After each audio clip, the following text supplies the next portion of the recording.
انسان کا وجود دل اور دماغ کا مجموعہ ہے۔ زندگی کے تمام فیصلے دل اور دماغ کی پیداوار ہے۔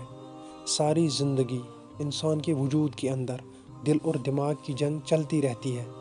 دماغ ہمیشہ فائدے نقصان حساب کتاب کی طرف مائل ہوتا ہے اور دل ہمیشہ قربانی ایثار ہمدردی کا درس دیتا ہے۔ دماغ کے فیصلے اکثر خود غرض اور لالچ بھرے ہوتے ہیں، مگر دل کے فیصلے انسانیت کی ترجمانی کرتے ہیں۔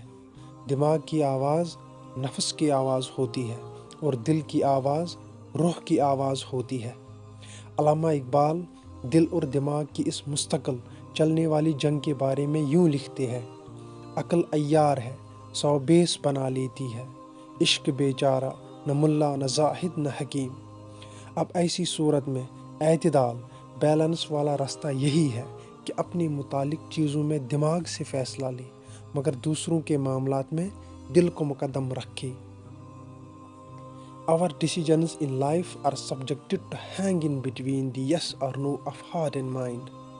Mind that craves for personal gains and is selfish for self, and heart craves for emotions, humanity and is selfless.